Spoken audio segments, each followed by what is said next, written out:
장희찬 후보가 저 이재명 유세 거기에 난입을 한 거 자체가 조금 문제가 있었다고 봐야 되는 거죠? 어그로 끌기죠. 어그로 끌기. 네. 지금 장해찬 후보가 조금 몰리고 있잖아요. 네. 단일화를 계속 외치는데 국민의힘 후보는 단일화를 수용할 생각은 없고 보수 지지층들 사이에서는 이러다가 민주당이 어부지리하니 네가 사퇴해라 이런 압박을 받고 있는 거죠. 네네네. 근데 이제 그 압박을 본인은 어쨌든 떨쳐버리려고 저런 퍼포먼스를 한 것 같은데 네. 말씀하신 대로 조금 궁지에 몰린 것 같아요. SNS 상의 댓글 같은 것도 좀 많이 달라졌다 이렇게 얘기를 하더라고요. 그러니까 이제 그만둬라. 왜냐면 이러다가 민주당이 되면 이거죠? 어떡하냐. 네. 이제 그런 압박을 받고 있는 상황에서 최전방 공격수다. 네. 약간 이런 거를 계속 강조하는 것 같은데. 네. 한없이 가벼운 정치 토크쇼 장르만 여의도 4월 5일 금요일 순서 시작하겠습니다. 반갑습니다. 정프로고요. 오늘은 식목일 아니겠습니까? 네, 식목일 나무 심는 심정으로 또 사전 투표가 시작됐으니까 이렇게 참 뻔한 고루합니다. 네, 정말 5, 60대 분들이 참 좋아하실 만한 멘트인 것 같습니다. 네, 사전 투표 나무 심는 심정으로 하셔서 우리나라의 미래, 대한민국의 미래 여러분들이 잘 꾸려 나가주시기 바라겠습니다. 자, 그러면 오늘 뉴스와 함께 또 세 분들의 논평을 더해보는 시간입니다. 장르만 브리핑. 먼저 뉴스 소개해 주실 우리 최은경 기자님 나오셨고요. 안녕하십니까. 네, 반갑습니다. 그리고 오늘 함께해 주실 세 분. 먼저 오늘 처음 나오신 분부터 소개해드리겠습니다. 더불어민주당 박성민 전 최고위원 어서 오십시오. 네, 안녕하세요. 네, 반갑습니다. 네. 아유, 처음 아니에요. 저를 잊으셨나 봐요. 저희 많이 나오셨는데. 많이 나왔어요? 네. 많이까지는 아니고 한두 번? 세 번? 그렇습니까? 네. 제가 참 안면신식 저를 장이에요. 안 좋아하시는 것으로. 모든 사람에게 똑같습니다. 그래요? 네. 네. 자, 그리고 우리 국민의힘 김민수 대변인님 어서 오십시오. 네, 감사합니다. 네, 반갑습니다. 반갑습니다. 네, 새로운 미래 박원석 공동선대위원장님도 오셨습니다. 네, 안녕하십니까. 네, 나무 심는 심정으로 투표하고 왔습니다. 네. 하고 오셨어요 오늘? 새로운 미래 찍으셨어요? 아니 뭐 당연한 걸로. 혹시 다른다. 미래가 좀 많이 나올 수도 있다는 이야기가 어제 지역구에는 새로운 미래 후보가 없어서 지역구는 참 어떻게 하셨어요? 비밀입니다. 비밀 투표가 있는데. 그러니까 투표는 하셨다는 거죠? 아니 그럼요. 네. 그래서 궁금한데. 이제 고르기가 참 애매하실 것 같아요. 네, 물론 이제 개인적으로야 이제 선호가 다 있으시겠습니다만 네. 어쨌든 새로운 미래를 생각하신다면 민주당의 표를 주는 것도 혹은 뭐 그렇다고 국민의힘의 표를 주는 것도 또 다른 정당의 표를 주는 일단 것도 국민의힘의 표를 줄 수는 없죠. 여기는 줄 수 없어요? 네. 그리고 네. 무소속 후보도 한 분 계시더라고요. 네. 보니까는 네. 무소속 후보가 나왔는지조차 몰랐어요. 아, 제가 그게 안 사는 좋고. 지역에. 그래서 아무튼 그 사이에서 선택을 했습니다. 네, 알겠습니다. 그 어둠에 민주당과 무소속 사이 그 어딘가인가요? 그 어디에 중간에 찍진 않았어요. 투표를 그렇게 하진 않습니다. 지역구가 어디세요? 경기 고양을입니다. 고양- 원래 제 지역구인데 제가 출마를 안 했습니다. 고양을. 한준호 네. 그거 나오는 거야. 대충 점점 짐작하지 마세요. 좁혀지고 있습니다. 사전 투표하셨어요? 끝나고 물어봐요. 아직 안 했습니다. 안 하셨고 네. 우리 박성민 저는 측원은 내일 하려고. 할 예정이시고 네.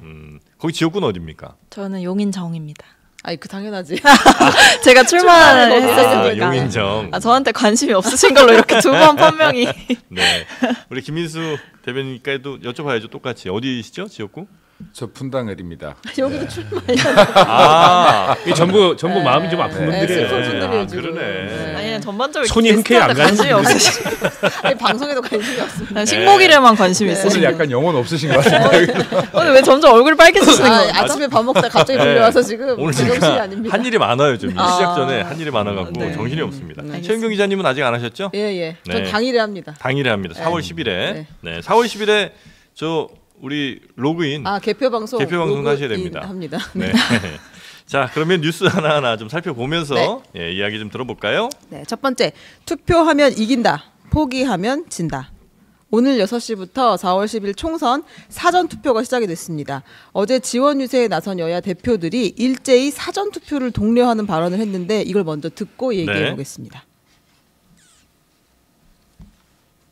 지금 더불어민주당은 이제 지난번에 있었던 더불어민주당하고도 다릅니다. 이재명과 조국의 눈치만 보는 정당이 될 겁니다. 여러분 그걸 바라십니까? 막아주십시오. 지금 중요한 거는 투표하면 이긴다, 포기하면 진다. 딱 두 가지입니다. 우리는 경험했지 않습니까? 단 0.73% 차이로 이 나라 운명이 갈렸다는 것을. 네, 투표하면 이긴다, 포기하면 진다. 선택 잘해주시라. 이런 얘기가 좀 있었던 것 같네요. 아무래도 사전투표가 예전에는 민주당 쪽에, 진보진영 쪽에 훨씬 더 유리하다 이렇게 생각을 좀 했었었는데 지금은 국민의힘도 사전투표를 굉장히 적극적으로 좀 독려를 하는 것 같습니다. 뭐 지금만 독려한 게 아니라 사실은 그 지난 총선에서도 독려를 했었고요. 지난 대선에서도 독려를 했었죠.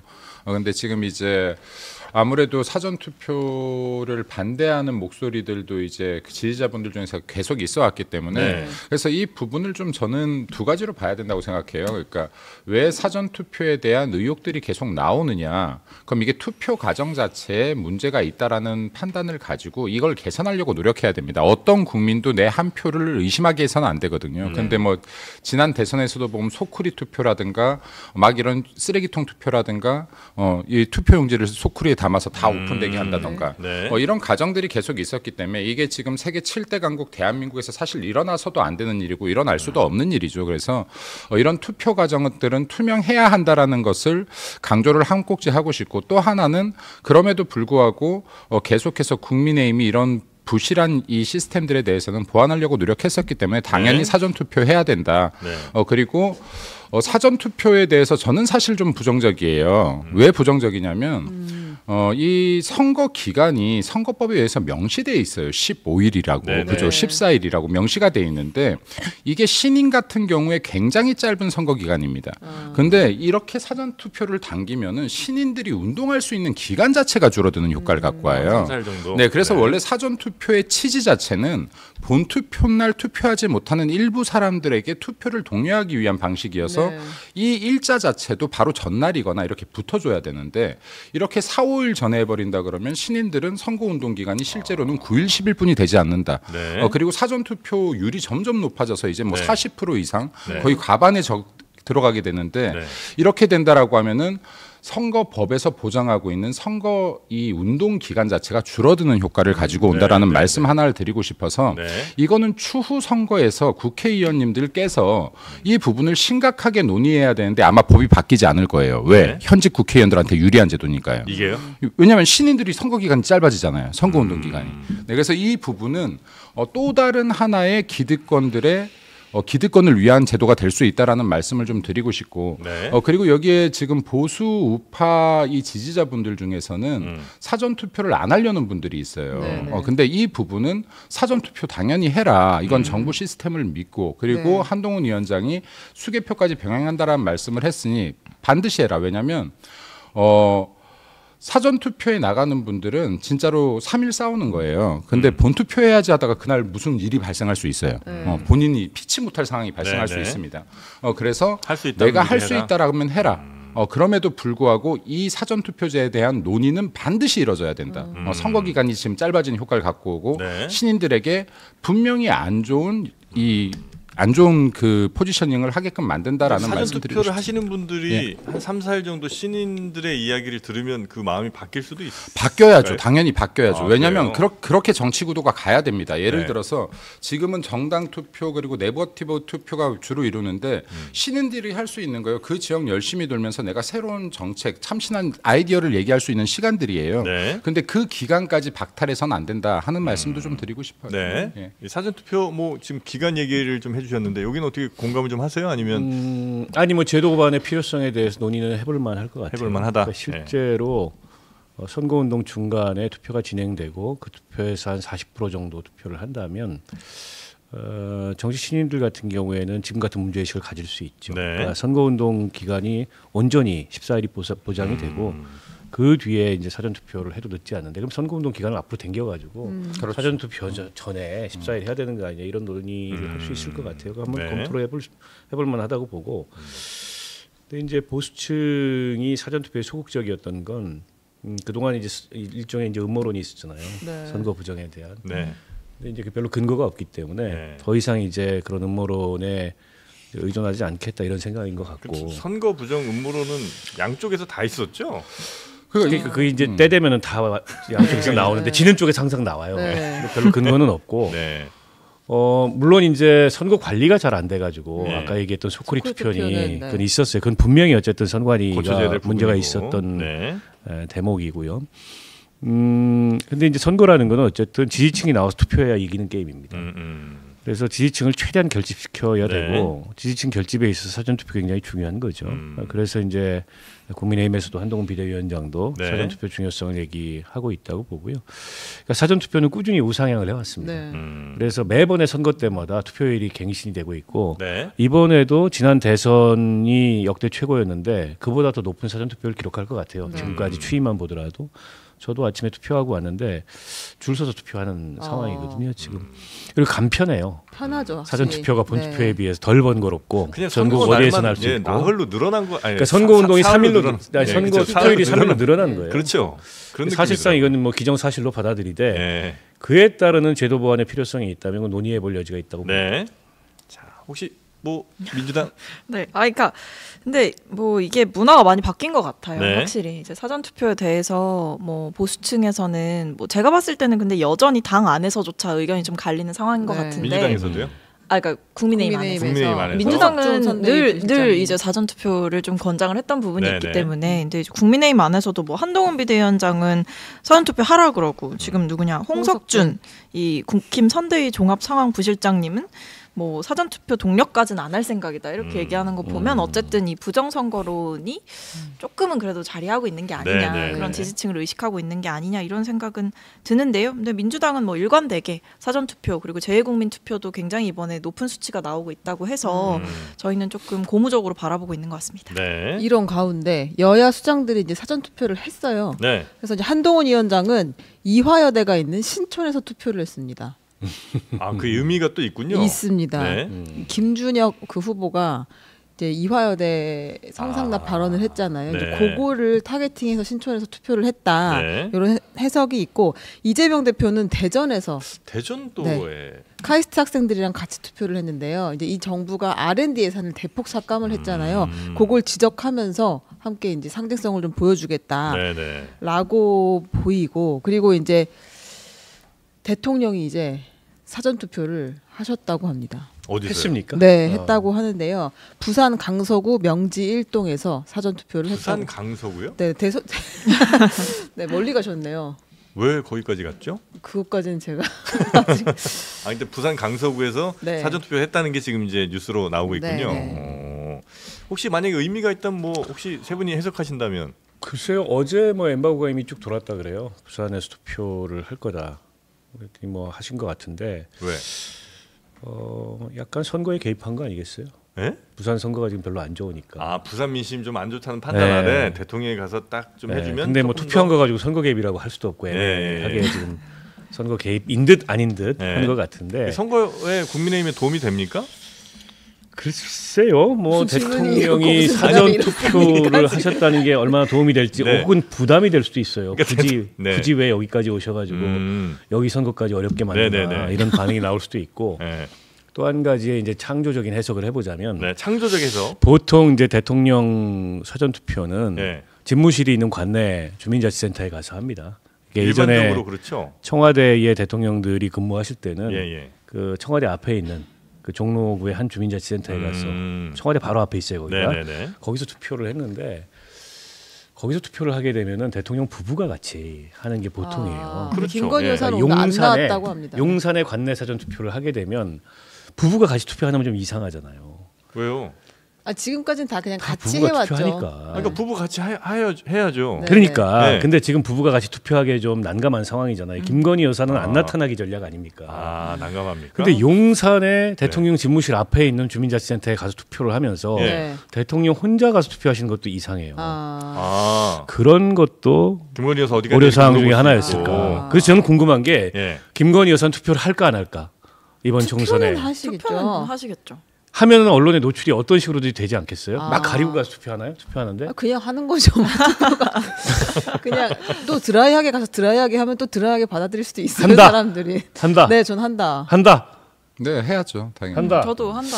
저는 안 할 것 같아요. 아, 안 할 것 같습니까? 요거는 이제 그 4월 10일 저녁 6시가 되면 네. 답이 이제 나올 텐데 안 할 가능성이 근데 안 하는 거는 그래도 영부인인데 지금 김건희 여사가 네. 지난번 마지막에 네덜란드 순방 이후로 네. 공식 석상에 한 번도 안 나타났어요. 그래도 한 번 나타났습니다. 한 번 언제죠? 이정재 그 배우 이정재 씨랑 넷플릭스 만날 때였나? 그때 사진이 한 번 나오긴 했어요. 브리핑은 안 했고. 근데 대통령의 부인인데 근데 안 해도 이상한 거예요, 투표를. 안 할 수는 없죠. 그렇죠. 아니, 그래서 상식적으로 보면 해야 되는데 네. 지금 워낙 상황이 상황인지라 안 할 수도 있을 것 같다. 그래요? 부재자 투표 신청했나?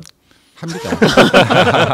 안 할 수는 없을 것 같은데. 아니 그럼 대통령이랑 같이 했어야지. 그게 제일 사실은 무난하죠. 네, 뭐 그렇긴 하죠. 혹시 뭐 국민의힘에서는 아는 거 없으시죠? 일단 뭐 22대 대선 당시에도 윤석열 대통령이 부산에서 하셨고요, 사전 투표를. 네, 사전 투표를 부산에서 하셨습니다. 그리고 뭐 이게 그때 뭐 그 위치에 대한 거는 뭐 가대 해석이 불필요할 것 같고, 그리고 김건희 여사를 노출시키지 않는다라고 하는 것은 제가 볼 때 이게 뭐 민주당에서 노출되면은 표를 잡아먹으니까 노출 안 돼야 된다라고 하는 것인데 예를 들어서 어차피 김건희 여사의 그 사건을 이렇게 음모처럼 몰아붙이는 쪽과 그리고 보수 진영과는 노출된다 안 된다 어차피 표가 정해져 있다. 아까 뭐 4일 더 한다고 선거 결과가 바뀌냐 그랬는데 김건희 여사가 노출이 되든 안 되든 나눠질 표는 어차피 나눠져 있다. 이걸로 선거 결과가 결판져지지 않는 것이고, 그리고 대한민국의 영부인인데 선거에 참여하지 않는다. 그건 있을 수 없는 일이고. 그렇죠. 네. 그러니까 표에 영향을 안 주는 4월 10일 6시쯤 하시겠네요. 그쯤 하실 수도 있을 것 같습니다. 뭐 그런 영향을 안 네. 그리고 이게 사실 김건희 여사의 사건 같은 경우도 여기서 뭐 수차례 이야기하지만 이게 한쪽으로 몰아갈 부분이 아니다라는 말씀을 좀 드리고 싶고, 그 부분에 대한 판단들은 이미 국민들이 어느 정도 서 있을 것이다. 라고 생각합니다. 그 한동훈 위원장이 신촌에서 투표하는 거 이거는 좀 뭔가 포인트가 올라가는 일인가요? 근데 그게 메시지가 전달이 됩니까? 예를 신촌에서 들어서 한다는 게. 이 김준혁 그 후보의 막말, 이화여대, 신촌 투표 이게 연결이 돼요.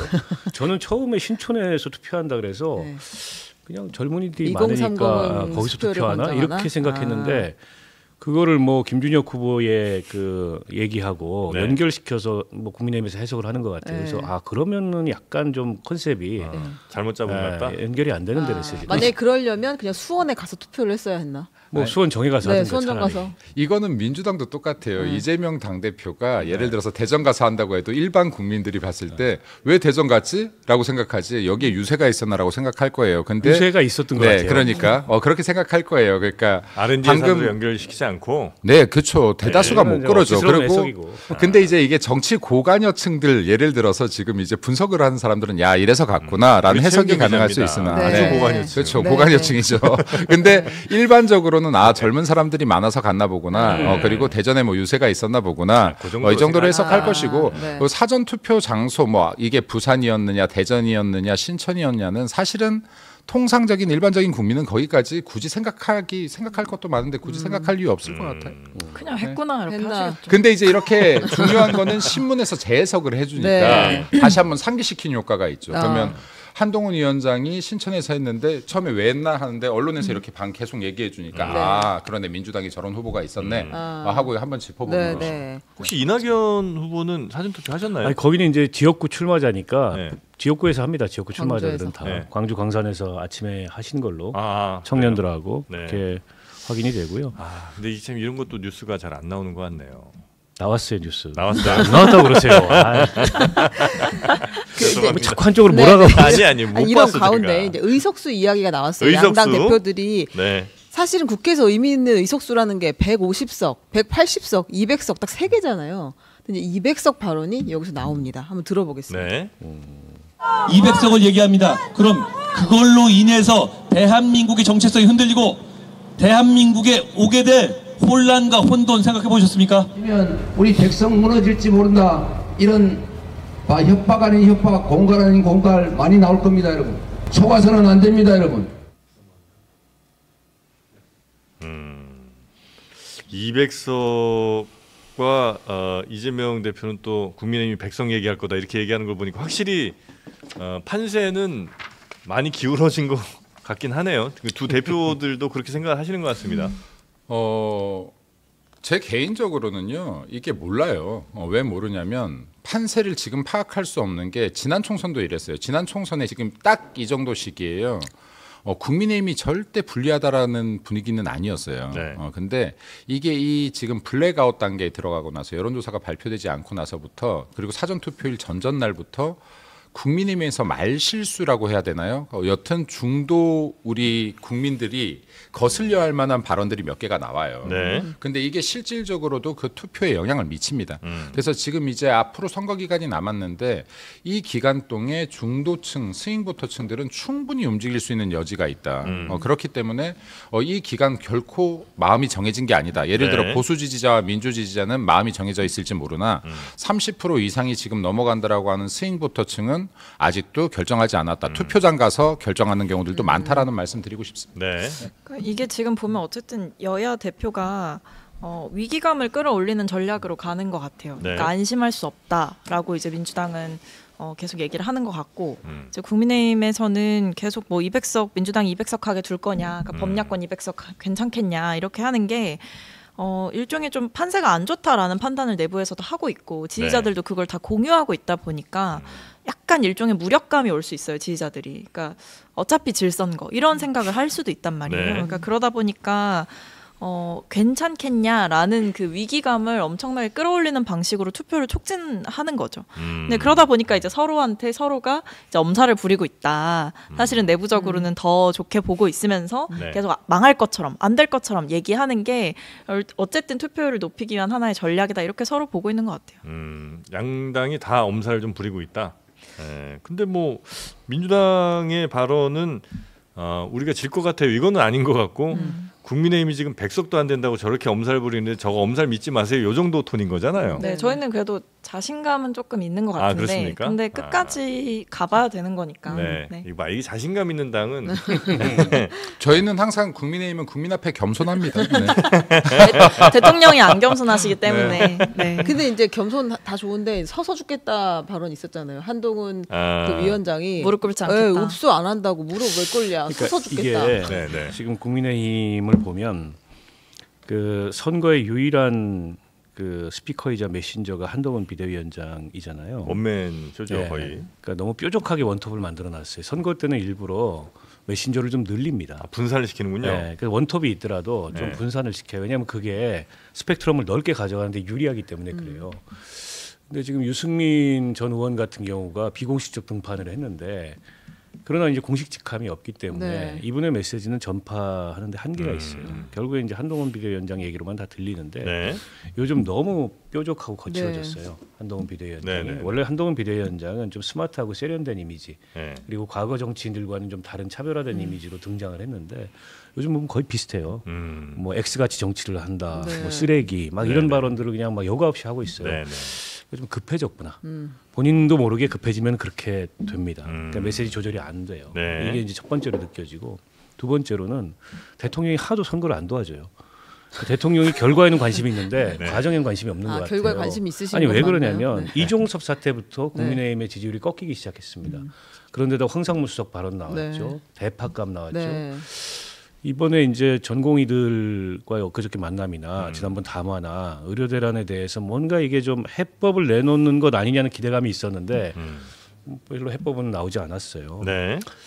그러니까 대통령이 이제 본인은 정치 안 하실 거니까 여당이 뭐 100석을 얻든 죽든 관심이 없는 거 아니냐 이런 생각이 지금 일단 들고 두 그렇게까지 번째로는 하겠어요.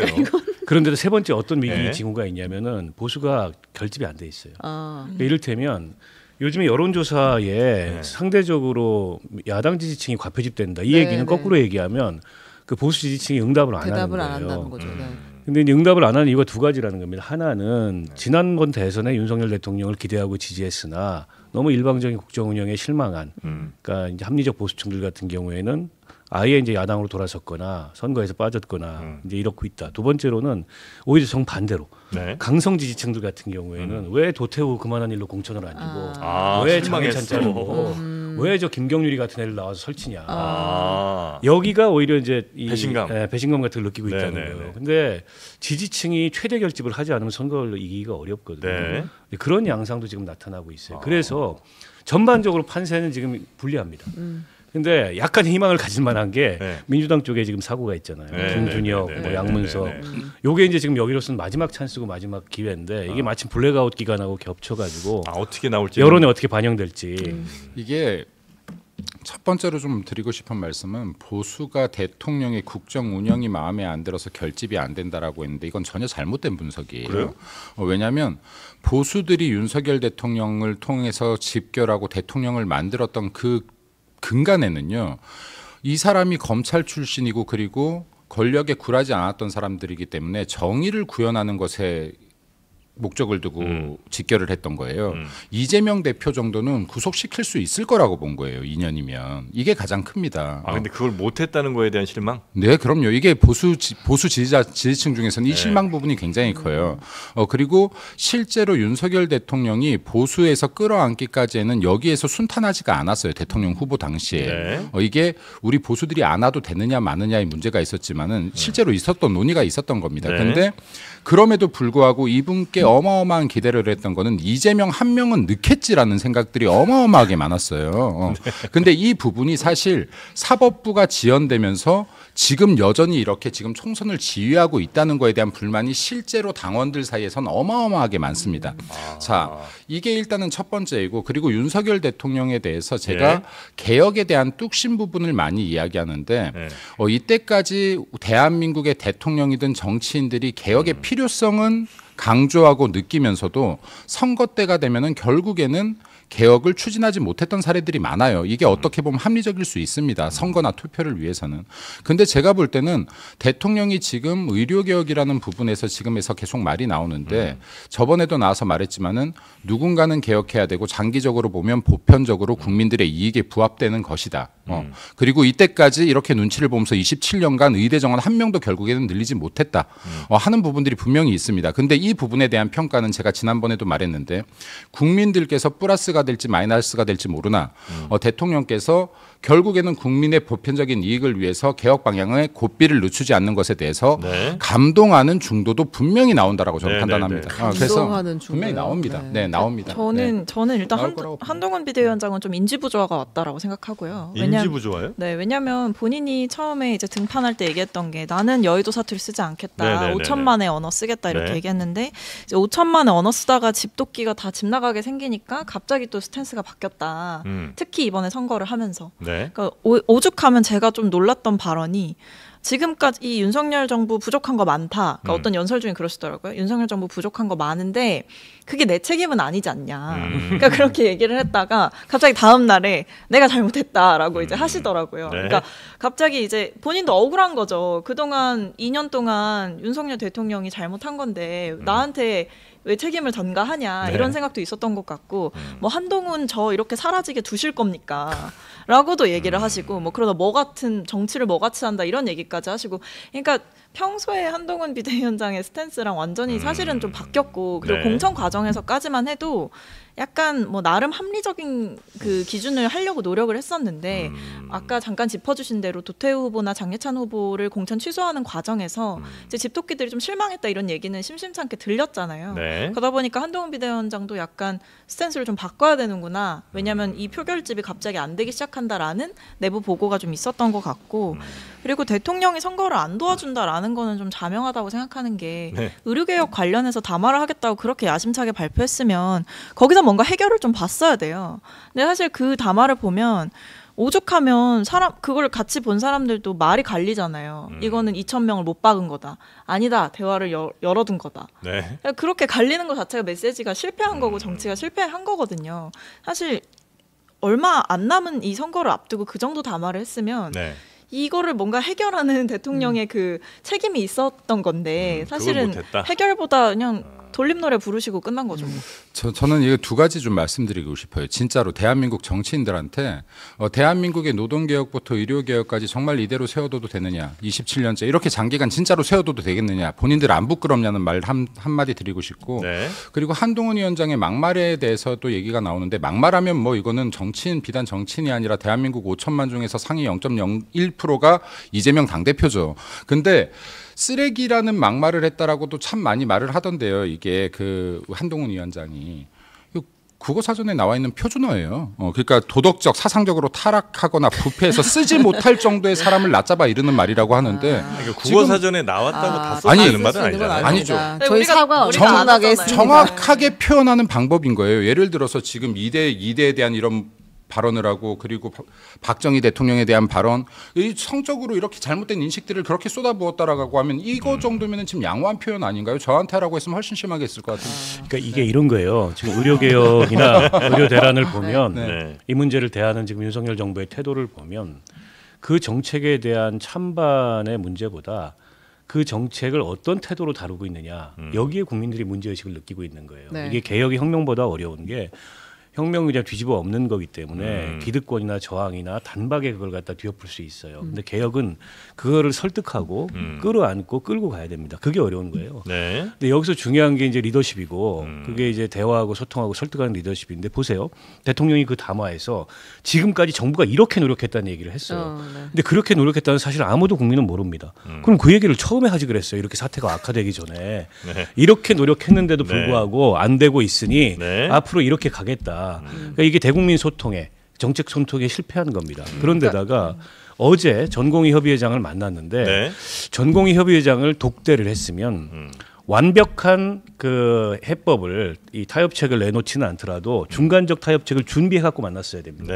그래서 그걸 발표하는 것으로 정리를 했어야 돼요. 근데 그게 아니고 그냥 만나서 얘기를 들었는데 그 전공의 협의회장은 나와가지고 SNS에 썼어요. 대한민국 의료는 미래가 없다고. 왜 만난 겁니까 그러면? 할 겁니다 이제. 그러니까 저는 이게 전반적으로 이 대통령이 사회개혁을 끌고 나가는 이 리더십 혹은 이 정책 추진의 스타일의 문제가 심각하다는 너무 독단적이다. 그렇죠. 거기에 문제 국민들은 문제의식을 느끼는 거예요. 그러나 그렇게 하지 않으면 개혁이 안 된다고 생각을 하시는 거고요. 김민수 민주당의 의견을 묻고 싶어요. 의대 정원 해야 됩니까? 저는 해야 된다고 생각합니다. 네, 해야 되죠. 그럼 몇 명이 해야지 됩니까? 자, 이거를요. 지금 민주당이 거대 180석 야당이었어요. 그러면은 문재인 정권 당시에도 분명히 이 개혁의 방향에 대해서 진행할 수 있었습니다. 근데 그때 당시에 힘 있는 정부 여당 때도 민주당은 아무것도 하지 않았어요. 방관자였어요. 지금도 마찬가지예요. 180 거대 야당이지만은 이에 대해서 방관하고 있습니다. 눈치 게임을 하고 있는 거예요. 어떤 말도 찬성도 반대도 하지 않아요. 자기들의 입장을 얘기하지 않아요. 자, 이러한 개혁 방향들에 대해서 지금 여당이나 야당 한쪽에서 할 수가 없습니다. 그러면 정말 국민들을 위하는 자세라고 하면 지금 야당에서도 목소리를 내줘야 되는 거예요. 이 개혁 방향에 대해서. 열린 토론을 하자 뭐 이런 주장 아니세요? 근데 민주당에서는 그냥 이것을 정치적 불쏘시개로 쓰려고 하는 형태뿐이 보이질 않았습니다. 자, 이러면서 민주당이 여당을 심판해야 된다, 정부를 심판해야 된다, 잘못된 것이죠. 이렇게 가면 진짜로 대한민국을 위한 개혁들은 어떤 것도 이루어질 수 없다라는 말씀 드리고 싶어요. 근데 문재인 정부가 방관자라는 말에 동의하기가 어려워요. 왜냐하면 저희 하려고 했고 그리고 열심히 노력했고 대화체까지 구성해서 윤석열 정부는 이제야 만든 그 대화체 저희는 미리 벌써 만들어서 여러 가지 노력을 했고 근데 당시에 코로나라는 특수한 상황 때문에 저희도 어쩔 수 없었던 국면이 있었잖아요. 저는 그건 국민들께서 다 평가하셨을 거라고 생각하고 20년, 21년은 그렇다 치고 22년, 22년 뭐 이럴 때 하기도 좀 너무 힘들었던 상황이었나요? 뭐 여러 가지 좀 어려움이 있었던 게 사실이고 근데 그 뒤에도 사실 이번에도 저희가 반대하지 않았어요. 다만 저희가 문제를 삼는 건 대통령이 못 박은 그 2000이라는 숫자에서 거기에 매몰되지 한 발짝도 물러서지 않고 이렇게 환자들이 불안에 떨면서 국민들이 불안에 떠는 이 사태를 장기화시키는 게 대통령이 해야 될 일이 맞냐라는 질문을 드리는 거고 실제로 처음에 정부에서 2000명이라는 숫자를 얘기했을 때에도 정확한 근거를 못 가져와서 한 일주일인가 시간이 걸렸었던 걸로 저는 기억을 하거든요. 그런 것들이 사실은 답답한 거죠. 이 부분도 잠깐 말씀드리면 지금 그 6개 의사단체 입장이 각각 또 달라요. 이게 일치가 돼 있지 않아요. 한 목소리를 내지 못하고 있습니다. 그리고 대통령과 의사단체가 만났어요. 오늘 여기에서 한 발의 양보도 없었다라고 하더라도 일단은 대화의 물꼬가 시작됐다. 뭐 첫 술에 배부를 수 없죠. 근데 이 부분이 중요한 것이고 선거가 끝나기 전에 어떠한 타협점이 나올 수도 있다. 그리고 2,000명을 왜 고집하느냐라고 하면 이게 지금 모든 사람들이 인정하고 있는 거예요. 그럼 의사 정원이 지금 어쨌든 간에 최종적으로는 10,000명 정도 늘어나야 되는데 그럼 지금 이 2,000명 정원을 지금 당장에 늘린다라고 해도 의사가 2,000명이 증원되는 게 10년 후라는 거예요. 그잖아요. 그럼 지금 당장 내년에 2,000명이 증원되는 게 아닙니다. 늘어나는 게 아니에요. 그럼 이거 언제까지 미뤄두고 있겠습니까?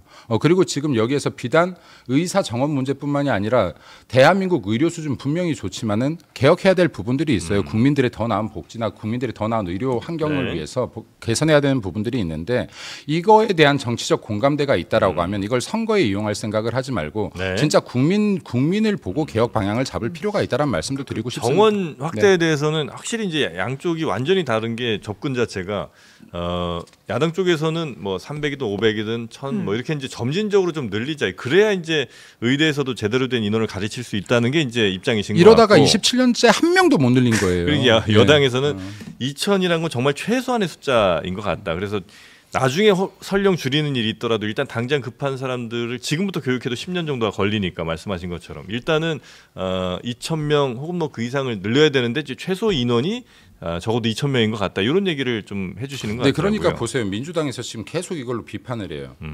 자, 그러면 민주당에서 진짜로 이게 선거에 본인들이 유리한 거면 비판을 네. 굳이 할 이유도 없어요. 그러면 민주당에서 제가 스탠스를 정확히 잡아야 된다고 하는 건 지금 뭐냐면 국민들의 의료 혜택을 위해서 진짜로 이거에 찬성을 하느냐 아니냐. 그럼 지난 27년 동안 뭐 했느냐. 그러니까 정치적으로 접근하기 시작하면 이 개혁까지는 한 걸음도 나갈 수 없다는 걸 네. 지난 27년이 보여주고 있는 겁니다. 근데 지금 네. 이 개혁이 의료 개혁이 지금 민주당이 반대해서 안 되는 건가요? 지금 민주당이 주권은 대통령이 갖고 있는 거고 아니, 민주당은 아니죠. 500명씩 순차적으로 그러니까 이게 지금 증가하자라고 어쨌든 얘기를 하고 협상의 있잖아요. 주체라는 자, 게 민주당이 제가 이 있고 말씀 드릴게요. 의사협회가 있는 건데. 국민의힘이 반대한다고 통과시키지 못한 민주당이 통과시키지 못했던 법이 있습니까? 통과시키려면 다 통과시킬 수 있는 거예요. 180 거대 야당 아니에요? 네, 그럼 지금 대통령이 거부권을 수차례 행사하게끔 만들었던 것들 국민의힘이 동의해서 지금 통과됐습니까? 그러니까 지금 제가 민주당의 스탠스가 잘못됐다라고 하는 건 어떤 것이냐면은 우리가 통과시키기 싫은 거는 국민의힘 핑계를 대는 것이고 우리가 통과시켜야 되겠고 이거 정치적으로 이용해야겠는 것들은 어떻게든 간에 강제적으로라도 통과시키고 있는 거 아닙니까? 그건 너무 당연한 아니 거 근데 아니에요? 아니 그러니까. 근데 일단 저는 짚고 싶은 게 이걸 계속 정치적으로 네. 이용한다라고 하시는데 네. 아니 이게 정치적으로 이용하는 문제가 아니라 정치 현안이니까 여기에 대해서 의견을 개진을 하는 거죠. 그러니까 아까 제가 이재명 대표 의견이 뭐예요? 아니 그래서 500명씩 점진적으로 늘리자라는 얘기도 있었고 순차적으로 늘리자라는 얘기도 이게 분명히 지금 무슨 뭐 했어요. 우리가 의대 정원 토론을 하는 건 아니니까요. 네. 근데 이제 어쨌든 선거 앞두고 이 카드를 대통령이 뽑아들었어요. 네. 그래서 처음에는 이게 굉장히 정략적 의도가 있다 이런 평가도 있었습니다. 결국에는 이게 의사 집단을 이제 기득권으로 만들고 그 기득권과 싸우는 대통령과 여당 이 이미지로 선거를 치르려는 거 아니냐. 네네. 그 처음에는 약간의 효과도 있었어요. 이 정책에 지지율이 대해서는 좀 찬성이 올랐죠. 압도적이었고 여론이 지지율도 있었죠. 좀 올랐고. 네. 근데 문제는 이게 어쨌든 당사자들이 저항하고 반대하고 그럼으로 인해서 장기화되고 환자들이나 환자 가족들이 불안을 느끼고 이러면서 여론이 악화되는데 여론이 악화됨에도 불구하고 스탠스가 똑같다는 거예요. 네. 이건 이제 정치적이지 않은 거예요. 그러니까 여당 입장에서는 좀 애가 탈 거예요. 대통령이 다르게 좀 대응을 해줬으면 네. 하는 생각이 있는데 아마 윤 대통령은 본인이 이제 뭐 대처나 레이건이 되고 싶은 것 같은데 대처나 레이건은 우리 같은 선거를 안 치르거든요. 여당 입장에서 얼마나 이게 지금 네. 어려운 상황이겠어요. 근데 결국에는 지금 마지막 남은 이슈가 여당 입장에서 보기에 네. 그러니까 상대방인 야당의 악재 말고 네. 본인들이 끌어안고 있는 악재를 보면 이 문제예요. 그렇죠. 네. 근데 이 선거 전에 할수 문제에 있는 대해서 유일한 이슈. 문제 해결 능력을 못 보인다. 네. 이 선거 끝날 때까지 그러면 아마 그 후과가 선거에 고스란히 반영될 겁니다. 제가 하나만 더 말씀드리고 한번 최고위원님께 묻고 싶어요. 이거 기억하시나 모르겠는데 문재인 정권 당시에요. 10년 동안 400명씩 증원을 늘려서 최종 4,000명을 늘리겠다라고 했어요. 의대 정원을. 네. 이때 의사분들이 거리로 뛰쳐나왔습니다. 이거 팬데믹 상황이었어요. 자, 이거 기억하고 계세요?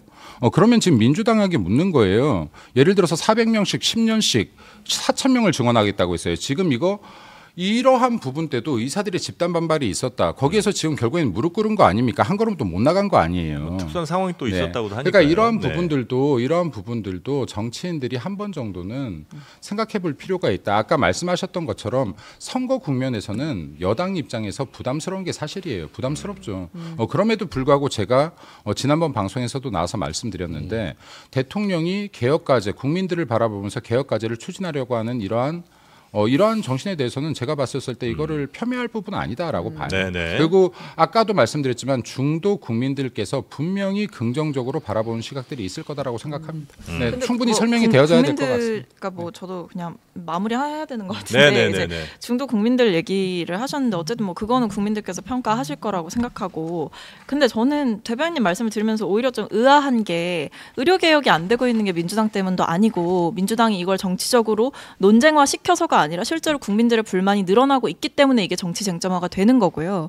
환자들의 불안, 국민들의 불안 이런 것들이 실제하고 의정 갈등이 장기화되면서 생겨나는 리스크들에 대해서 정부가 어떠한 뭔가 대책이나 아니면 여기에 대한 전형적인 뭔가 해결을 위한 뭔가 대화를 위한 이런 소통의 여지나 창구를 전혀 열지 않는 그런 모습들 때문에 문제 해결 능력이 없다라고 판단을 하시는 거죠. 그러니까 악재가 되는 거죠. 민주당이 악재를 만든 게 아니라 사실 윤석열 대통령과 대통령실이 이 문제에 접근하는 태도나 전략의 면에 있어서 의료개혁이라는 큰 방향성엔 저희도 동의하지만 2,000명이라는 숫자를 고집하면서 뭔가 대화의 여지를 다 닫아버리는 이런 전략들이 접근들이 국민들을 정말 생각하면 이렇게 할 수 있냐라는 말씀 드리는 거죠. 민주당이 왜 입장이 없냐고 이제 사실 국힘에서도 많이 비판했었는데 저희는 여러 번 얘기했고 이재명 대표께서도 자기가 같이 나서서 개입하겠다라고 얘기를 했어요. 500명 정도씩 늘리는 거에 대해서는 찬성. 점진적 증원 찬성하죠. 이거를요 똑같아요. 민주당이 짧게만 좀 가겠습니다. 민주당이 안건에 대해서 진중한 생각을 하는 게 아니라 여당이 말하면 일단 반대하고 보는 거예요. 교육 카르텔이 저희가 그랬어요. 반대한 적이 없다니까요. 교육 카르텔이 그랬어요.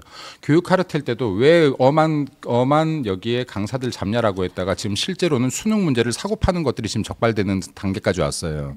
그래서 제가 말씀드리는 거는 이거를 모든 안건들을 정치적으로 볼 게 아니다. 여와 야가 합치고 논의를 통해야지만 앞으로 나아갈 수 있는 것들이 있고 그리고 잘못된 것들 개혁 방향에 대해서는 이게 정당을 떠나서도 같이 힘을 모아야 되는 부분이 있다는 말씀을 드리고 싶습니다. 이걸 너무 이제 너무 방어적으로 보시는 것 같은 게 일단 분명한 팩트는 저희가 이 부분에 대해서 반대한 적이 없다라는 거죠. 의료개혁에 대해서 저희가 반대한 적이 없고 의대 정원 문제에 대해서는 저희 정부 때 했던 건데 저희가 왜 반대하겠습니까? 너무 과하다는 거죠? 급진적이고. 너무 방어적으로 보시는 것 같고 그 사교육 그 문제도 잠깐 언급하셨는데 저희는 그냥 그 말씀 드리고 싶어요. 그렇게 해서 뭐 잡는 거 좋아요. 문제가 있다면 잡아야 되고 뭐 처벌도 해야죠.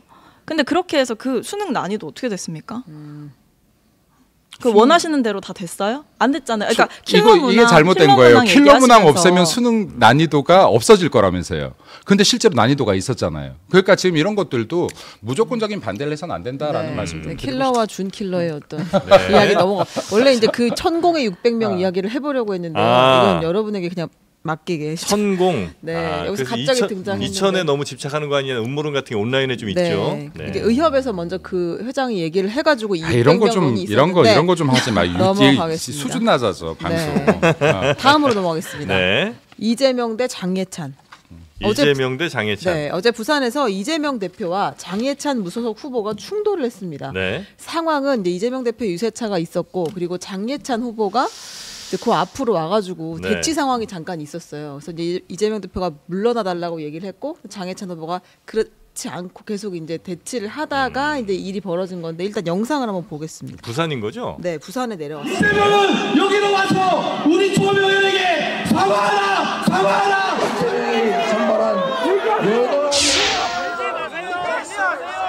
그냥 귀엽게 봐주세요. 저렇게라도 해야 어디 신문에 한 줄이라도 나니까 그러는 거 아니겠습니까? 결국은 정연욱 후보에 굴복해서 선거 포기할 거라고 예측합니다, 여러분. 정말 유치한 애들. 보통 이제 서로 선거운동 포스트가 겹치게 되면 조금씩 양보를 하잖아요. 근데 정연욱 후보는 기다려줬다고 하더라고요. 서로 이렇게 번갈아가면서 하게 됐는데 장해찬 후보 그날 그 법카 유혹, 그 이재명 대표 측의 법카 유혹 의혹을 폭로한 조명현 씨를 데리고 와서 대답하라 이제 이렇게 하면서 소란이 일었다고 합니다. 그 저렇게 하게 된 이유는 아무래도 좀 더 스포트라이트를 좀 받기에 더 유리하다고 판단을 해서 그렇게 본 거겠죠. 라고 아마 생각들 하시는 것 같은데 맞죠? 그러게 이게 뭐 이재명 당대표가 무소속 장해찬 후보급으로 떨어진 건지 장해찬 후보가 이재명 당대표급으로 올라간 건지는 모르겠는데 뭐 둘 다 적절치 못했던 것 같아요. 왜냐하면 이게 선거하면서도 그래도 그 매너 지키는 것들이 있는데 일단 후보 유세하고 있으면은 거기는 음악 소리 약간 줄여주고 지나가는 게 사실 예의고 또 이제 뭐 그게 또 이렇게 서로 국민들 보내서 맞받아치고 현장에 사는 것들 별로 바람직하진 않았던 것 같습니다. 일단은 장희찬 후보가 저 이재명 유세 거기에 난입을 한 거 자체가 조금 문제가 있었다고 봐야 되는 거죠. 어그로 끌기죠. 어그로 끌기. 소위 말하는 매너도 좀 아닐 뿐더러. 그러니까 지금 장해찬 후보가 조금 몰리고 있잖아요. 단일화를 계속 외치는데 국민의힘 후보는 단일화를 수용할 생각은 없고 보수 지지층들 사이에서는 이러다가 민주당이 어부지리하니 네가 사퇴해라 이런 압박을 받고 있는 거죠. 근데 이제 그 압박을 본인은 어쨌든 떨쳐버리려고 저런 퍼포먼스를 한 것 같은데 적절치 않죠. 그리고 젊은 사람이 선거를 어떻게 저렇게 합니까? 근데 이재명 당대표가 대응하지 않았으면 더 멋있었겠다라는 생각도 좀 있어요. 그게 또 이재명 대표 맞아. 대응을 해요. 대응을 해서 이게 서로 약간 급이 비슷해져 버렸다. 뭐. 아니 어쨌든 이제 장예찬 그 후보가 말씀하신 대로 조금 궁지에 몰린 것 같아요. 왜냐하면 지금 보니까 SNS 상의 댓글 같은 것도 좀 많이 달라졌다 이렇게 얘기를 하더라고요. 그러니까 이제 그만둬라. 왜냐하면 이러다가 민주당이 되면 어떡하냐. 이제 그런 압박을 받고 있는 상황에서 저렇게 하면서 저걸 또 업로드를 하신 걸로 제가 알거든요. 그러니까 자기가 이렇게 한 거를 장해찬 후보가. 네, 그래서 이제 최전방 공격수다. 약간 이런 거를 계속 강조하는 것 같은데 글쎄요. 좋은 전략은 아닌 것 같아요. 후보 사퇴하기도 만만치 않아요. 그러게요. 왜냐하면 저게 15% 나올 것 같거든요. 그렇죠. 더 나올 것 같아요. 그렇죠. 그러니까 최소한 15% 나올 것 같아요. 반철식비를 받아 제가 15 그렇죠. 제가 15% 얘기하는 건 지금 이거죠. 그러니까 이게 왜냐하면 경선 과정을 이미 치렀기 때문에 만만치 않게 또 소요됐을 거예요. 그리고 이제 본인이 여기서 물러나기에는 또 이제 지금 물러나기에는 또 애매한 좀 타이밍도 있고 해서 아마 저게 참 민주당이 어부지리할까봐 걱정이 됩니다. 네. 근데 이제 만약에 그만둔다 하면 사실은 오늘 전에 그만뒀었어야 되잖아요. 약간 타이밍이 좀 놓치는 감이 있어요. 이 이후에는 그럴 가능성은 별로 없어 보이고 만약에 그렇게 돼서 민주당 후보가 정말 당선이 된다. 그럼 장해찬 그 후보도 그 이후에 여권에서 사실은 계속 정치를 하기는 쉽지 않을 것 같은데 그 비난을 한 몸에 받아야 되는 거 아닙니까? 본인은 믿는 구석이 좀 있는 것 같아요. 대통령실을 다시 좀 믿는 게 아닌가. 뭐 이렇게. 설령 여권 선거에 불이익을 주는 행동을 대통령이 하더라도 여권 선거에 관심 별로 없으니까. 아유 그럴 리가 있어요. 말도 안 되지. 네. 그래서 장해찬 후보는 확실히 믿는 구석이 있거나 아니면 그게 잘못된 판단이라 아마 여권에서 앞으로 정치하기 쉽지 않을 것 같다. 제가 봤을 때는 장해찬 후보가 분명히 또 당에 기여했던 부분이 있어요. 그러니까 개인적으로는 안타까운 부분이 있어요. 근데 예를 들어서 지금 민주당에서 이렇게 공격했던 부분들이 이번 선거가 끝나면 사라질 부분이 아니에요. 다음 선거에 또 나올 거거든요. 이거 그럼 본인 입장에서는 이거 한번 깨고 나가야 되는 거예요. 그러니까 지금 본인이 만약에 여기서 이걸 깨는 방법은 당선되는 것뿐이 없어요. 근데 이게 본인 역량으로 무소속으로 나와서 깰 수 있으면 상관이 없는데 이걸로 인해서 민주당이 어부지리하게 만든다면 이거는 또 보수로부터 끌어안을 수 있는 기회가 박탈되어 있기도 할 것 같아요. 그러니까 참 그 몇 가지 안이 없는 것 같아요. 정치인들은 뭐 대체적으로 여야를 떠나서도 그런 건 좀 있나 봐요. 그러니까 내가 어느 지역에 이제 후보로 출마하거나 하겠다고 마음 먹었을 때는 뭔가 나는 당이고 자시고 간에 일단 될 수 있는 사람인 것 같은 느낌 그런 느낌을 많이 받는 모양이에요. 아니죠. 사실은 그 무소속으로 당선된다는 거는 진짜로 대단한 분들이고 지역의 특성도 있어요. 예를 들어 도시가 수평적이어야 돼요. 아파트 단지에서 무소속으로 암만 잘라도 당선되기 쉽지 않아요. 아파트 단지랑 무슨 상관이에요? 사람을 못 만나는 거죠. 소문이 그러니까 이 사람 접촉면이 접은 거예요. 그러니까 이게 네, 무소속으로 해서 당선되는 분들은 예를 들어서 강릉, 강원도 쪽이나 도시가 약간 수평적인 거예요. 그러니까 이제 이게 넓은 지역에 사람들이 아파트 위주의 단지가 아니라 주택 단지들이 많은 곳들은 이런 경우들이 나와요. 단독 주택이 많고 뭐 이러면 가능한 거고. 그렇죠. 근데 아파트 단지 위주의 도시라고 하면 정말로 쉽지 않아요. 접촉이 쉽지 않아요. 예. 근데 이거는 후보의 역량만의 문제가 아닌데 실제로 어떤 후보라도 내가 가진 당에 힘을 얻고 가는 거죠. 이 당의 8, 90%는 힘을 얻고 가는 거죠. 네. 지금 이제 거의 뭐 당선 직전까지 갔다 돌아온 거 아니에요. 그렇죠. 국민의힘 후보가 안 됐으면 모르는데 국민의힘 후보가 됐다가 공천이 취소된 거여서 본인으로서는 미련이 훨씬 더 많이 남을 텐데. 그럴 수 있죠. 그럼에도 불구하고 정치를 이제 오래 할 사람이잖아요. 그리고 저건 이제 본인이 극복해야 될 문제고. 근데 이번 선거에서 논란이 됐던 게 다음 선거에 논란이 되지 말라는 법은 없지만 희석됩니다. 그렇기 때문에 이번 선거에 논란이 돼서 공천 못 받아고 다음에 꼭 못 받는 건 아니에요. 그 사이에 본인이 어떻게 하냐에 따라 달라질 수 있어서 그러니까 장해찬 그 후보 개인을 생각하면 이쯤에서 접는 게 좋다고 보고 계속 가셔도 나쁘지 않다 보고. 그래서 지금 뭐 국민의힘의 네. 전혁록 네. 후보가 열심히 뛰고 있는데 네. 여기에 전혁록 후보를 중심으로 좀 뭉쳐줬으면 하는 마지막 바람 좀 국민의힘에서는 전영욱. 근데 어쨌든 뭐 아마 그런 게 있지 않을까 싶어요. 이번이 아니면 안 된다라는 생각을 하면 사실 이렇게 멀리 보는 선택을 하면 당의 그런 것들을 생각해 주는 게 일반적이거든요. 네. 근데 그게 아닌 것 같아서. 댓글은 응원이 많네요. 계속 가라고. 화이팅 끝까지 가라. 여기 또 진보 지지자분들이 많으셔서. 네. 근데 우리 저 박원석 위원장님은 원래 뭐 화가 같은 게 꿈이셨어요? 왜요? 중간 중간에 이렇게 그림을 그림을 자꾸 그리시는데 그림 잘 그리시네. 그러네, 보니까. 잘 그리시네. 낙서. 이거 이게 보통 그림이 아니지 여의도의 않았는데. 피카소 아닙니까? 여의도 피카소. 그림도 이번 많이 그냥 그리셨고. 낙서합니다. 네. 근데 추상하세요. 자 그리고 그럼 이번엔 예. 옥중에서 온 편지 하나 소나무당. 듣고 가겠습니다. 어제 광주 KBS에서 나왔는데요. 네. 여기 지역구에 출마한 송영길 소나무당 대표의 옥중 연설이 방영이 됐습니다. 네. 별로 안 틀어주니까 우리가 틀어드립니다. 그런데 지난 1년간 누가 윤석열 검찰 독재와 맞서 최전선에서 싸워왔습니까? 이재명 민주당 조국 혁신당이었습니까? 아니었습니다. 송영길과 소나무당 동지들이었습니다. 제가 피투성이가 되더라도 윤석열, 한동훈, 김건희 범죄 세력을 반드시 탄핵하고 법정에 세우겠습니다. 피투성이 나왔습니다 지금. 근데 왜 이렇게 혈색이 이렇게 좋으시냐고요? 붉으시다고 해야 되나? 그럼 화면이 그런 것 같아요. 네. 화면이 조명도 그런 좀 거예요? 약하고 네. 저게 아마 네.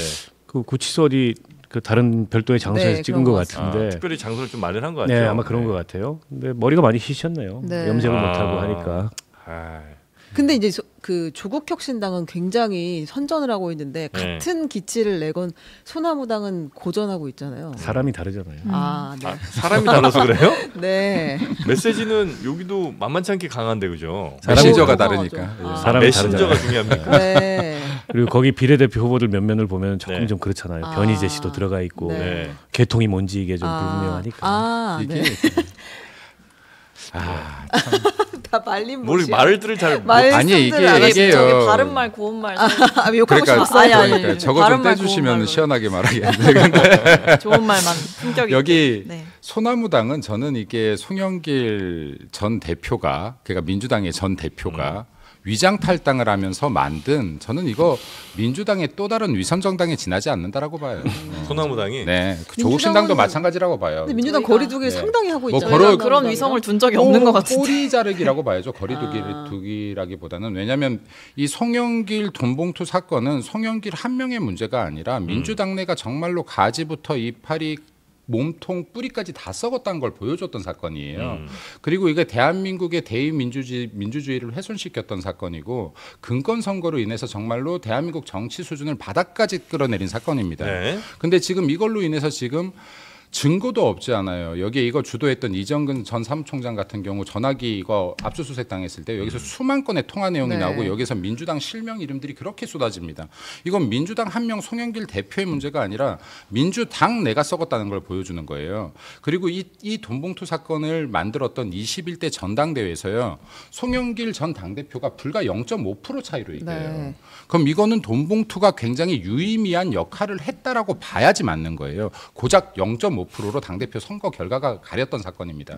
자, 그러면 이거는 송영길 한 명 개인의 탈당의 문제가 아니고 민주당 전체에서 정말 이거 석고대죄했어야 되는 사건이에요. 대국민 앞에서.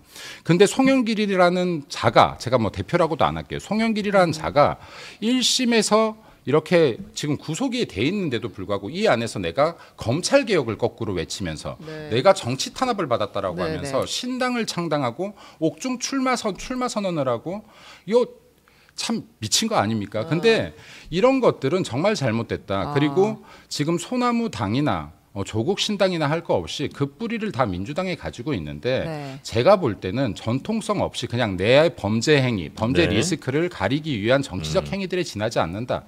이거는 민주당의 제2의 위성정당이고 제3의 위성정당이다. 이 정도로 말씀드리고 싶습니다. 그 구속 사유가 정확히 어떻게 되죠?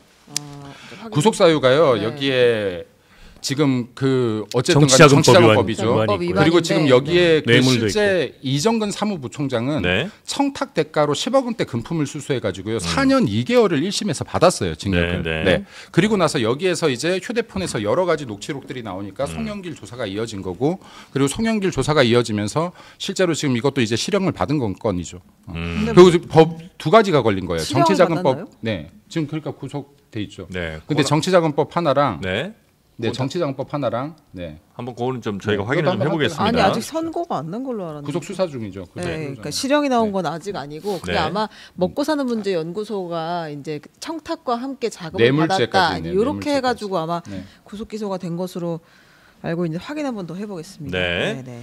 자, 그래서 지금 소나무당의 송영길 대표가 옥중 편지까지 보냈는데 이게 유권자들의 마음을 사는 데는 한계 혹은 뭐 제한이 굉장히 좀 많겠죠. 뭐 소나무당을 지지하는 지지자들을 이제 붙이는데 지지자들의 지지를 거기에는 도움이 될지 모르겠는데요. 그렇지 않은 유권자들을 설득하는 건 좀 한계가 있을 것 같고 그리고 결국 그 송영길 대표가 얘기하는 이제 검찰 개혁이나 혹은 검찰 독재 종식이라는 게 이제 본인의 저런 사법적인 문제가 없다면 네. 뭐 설득력이 있을 텐데 본인이 구속된 상태에서 그런 얘기를 하는 게 결국엔 자기 방어적 성격밖에 네. 안 되는 거 아니냐 때문에 이제 설득력이 없는 것 같아요. 네, 소나무당이 만들어진 걸 아는 분들도 있겠지만은 제가 보기엔 모르는 분들이 더 많지 않을까 싶어서 저 구치소에서의 메시지 본인은 굉장히 절박하게 전달을 한 메시지입니다만 잘 전달이 안 될 것 같습니다. 예, 민주당에서 볼 때는 민주당 표 혹은 조국 신당의 표가 분산될 가능성이 좀 있다고 보세요? 아니면 아주 미미한 수준이고요. 저희는 이제 선을 그었고 네. 이제 송영길 대표가 이제 돈봉투 사건이 불거졌을 때에도 저희가 이제 먼저 조기 귀국을 요청한 바가 있고 네네네. 이제 수사 결과를 뭐 성실하게 좀 이행해 달라 이런 요청을 한 바가 사실 있기 때문에 저희는 네. 이미 그때부터 선이 그어졌던 거고요. 그다음에 이제 탈당을 하셨던 거죠. 그다음에 뭐 아까도 잠깐 잘못된 얘기였지만 이제 실형을 받은 적은 아직 없고 어쨌든 지금 뭐 구속된 사유도 돈봉투 때문은 아닌 것으로 이제 확인이 되고 있지 않습니까? 구속 수사 중인 거죠? 네, 수사 중인 거죠. 그래서 아직 선고가 수사 중인 건 아니고 이제 기소가 됐으니까 재판을 그렇죠. 이제 받는다. 재판. 근데 이제 네. 최종 단계에서 법원에서 얘기는 네. 아직 안 된 거니까. 이거를 민주당이 선을 그었다라고 하는데요. 이게 송영길 대표가 위장 탈당을 하고 나서 아니 뭐 다 못하면 위장 탈당이에요. 위장 탈당을 하고 나서 위장 탈당이죠. 아니, 저희가 뭐 같이 선거 그러고 나서 이분을 뭐 대변하겠다고 나섰던 분이 누구냐면 언론 담당을 하겠다고 나섰던 분이 김의겸이에요. 네.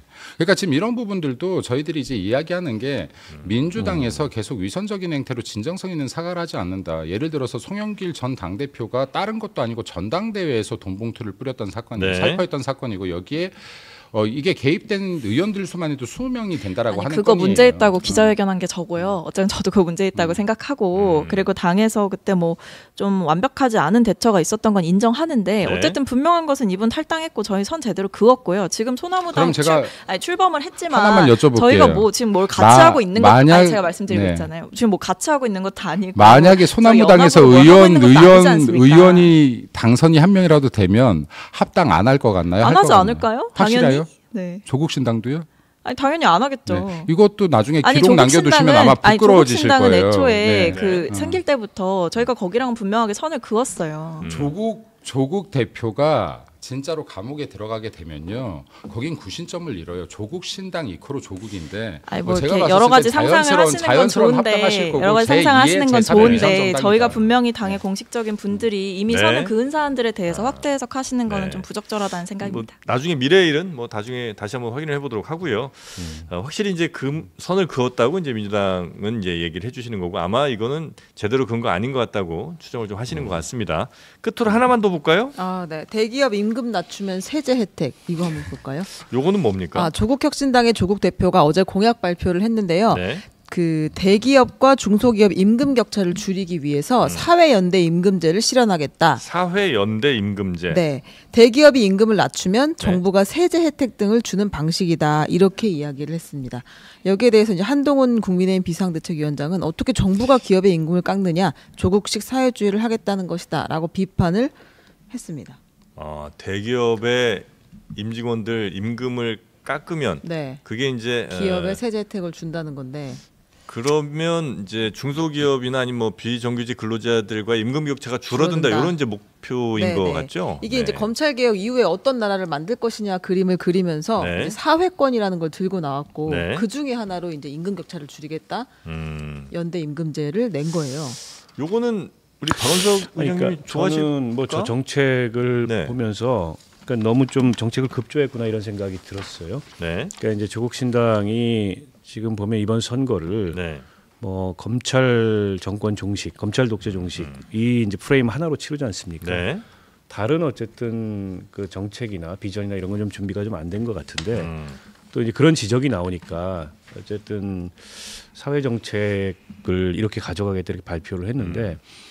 이제 사회연대 임금제라는 거는 이제 서유럽 특히 이제 북유럽 국가들에서 동일노동 동일임금제에 기초한 노동운동의 말하자면 노력과 성과로 만들어진 실험됐던 만들어진이 아니고 그런 제도인데 결국에는 그게 북유럽에서도 포기한 제도거든요.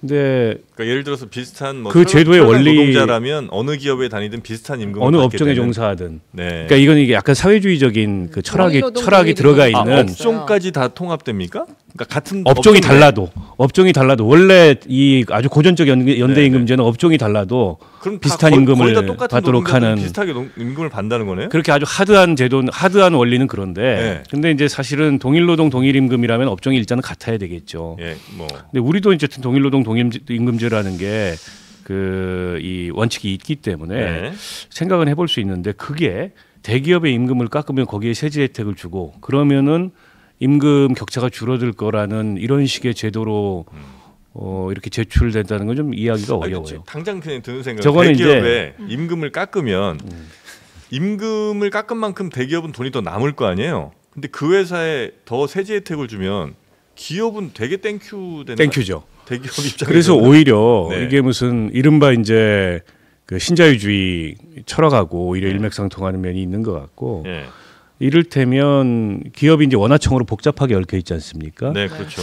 그래서 대기업이 하청 단가를 후려치거나 아니면 원하청 관계에서 지나치게 원청이 기득권을 과도하게 누리는 거를 방지함으로 인해서 하청 기업이나 중소기업의 임금을 상승시킬 수 있는 그런 어떤 원리의 기초에서 세제 지원을 하거나 지원을 해도 해야 되는데 그게 아니고 대기업이 자기 종사자 임금을 깎으면 거기다 세제 지원을 해주겠다 이러면 말씀하신 대로 기업만 좋아요. 그렇죠. 그게 하청 기업이나 중소기업으로 흘러간다는 보장이 전혀 없어요. 그러니까 뭔가 정책을 잘못 이해하고 그 너무 급조해서 얘기를 하다 보니까 엉뚱한 얘기를 한 거죠.